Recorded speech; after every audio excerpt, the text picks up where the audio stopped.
Yeah. Is it try to stop all the way down, go to the left? Looking at it.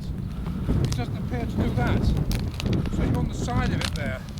It's difficult to tell which direction it's going. Right. Welcome back. It's all going down, that's for sure. What's it like over there, John? Rubbish. There's more heather over there, so you can't see the holes. If I come this So side. I've put down 3 of them already. Because the wind. It's quite nice. Twist your ankle there. So where are we and what are we doing? We're on the supposedly the book of Craig Bronbannog, which is a hump and a Dewey, but we're interested for its hump status on the map. On the side of the database, we've got 101 metres of drop for this hill, so we're trying to check. We've measured the summit 2 or 3 years ago. We know the height of that. We got that pretty accurately, but now we're trying to locate the exact position of the book and measure it. But in this ground, it's a bit of a hopeless task. It's pretty I mean, torturous, isn't it? It's going to be plus or minus a metre if we're lucky by the way this ground is. It's a shame we can't really do better than that. We've got the GPS set up though, haven't we? Yeah, we've set that up now in roughly the book position. We've taken a few staff measurements and on the line of the book, which we think we're on from the mountain to mountain, we've had a variation of readings of plus or minus 0.2 metres, and that's me trying to sort of take average ground. So we're well within the experimental error in setting it up in that position. But aren't we thinking that the land on the hill-to-hill traverse may still be going down from this position into the wood that's behind us? Yeah, it could be. Yes. Yeah, that's the big problem, isn't it? It looks like isn't being it? in the wood. We need to take some measurements in the wood, but it looks pretty flat in there. Yeah. But we need to take some staff measurements to be sure. Yeah. But I suspect it's not going to be very different from this ground. But we'll see. Right. The point of taking the measurements. It's fun and games though, isn't it? Well, I've moved to better places.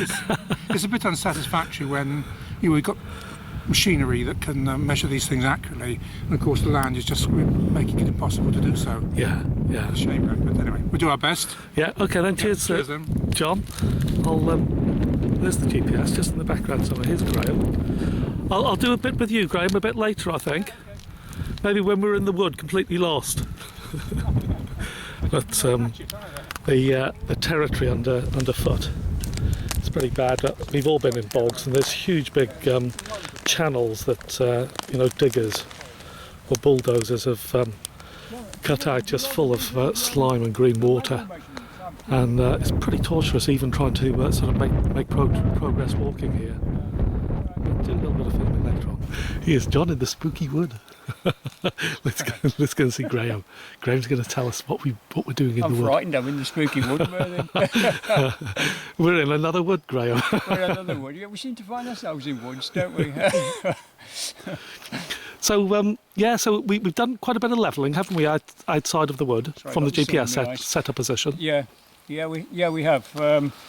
We wandered here, didn't we? And we sort of scratched our heads and sat down, and you gave me one of your sandwiches since I left mine in the fridge at home. And so after I'd recovered, having had your nice sandwich, we then sort of thought about what we'd be doing. And by eye, we tried to estimate where we thought the coal might be roughly.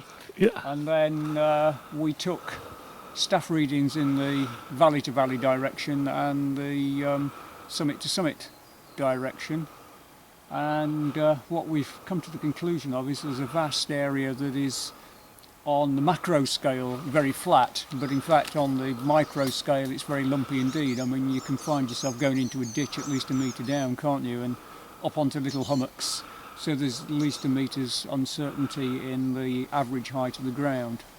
But putting that on one side, the bulk area on a macro scale is quite flat. Going into the trees, we can see the ground going up. Going across the clearing to the trees over the far side over here, we can see the ground rising slightly, and we've proved that the ground is dropping in the area behind you, Merlin, and then the area behind me. So we're in as good a position for the bulk as we can be.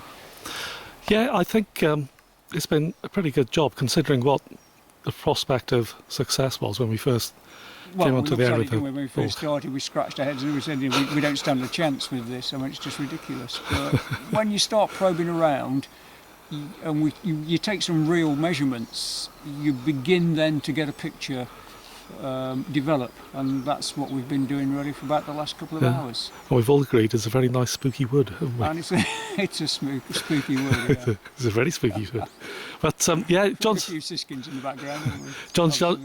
John's done a good job with the staff. He's been wandering around all over the place with it, hasn't he? He has, yeah. It's the critical thing in a wood, obviously, when you've got a level set up, is that you've got a line of sight between the level and the staff, otherwise you can't take a reading.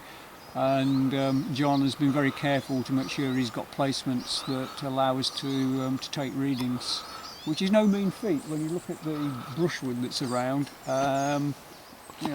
That's no small achievement at all. And we've gone somewhere about 80 or 100 metres back into the wood.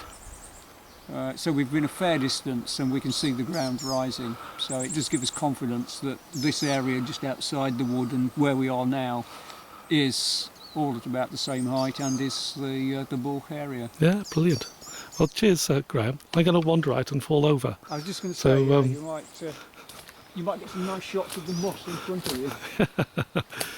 So here's the level. We took readings from the setup position for the level outside, and then inside to the wood we flagged that. Do you think, for completeness, we should take a staff reading? If you ignore the fact it's natural ground, I'll close it off for now. Yeah.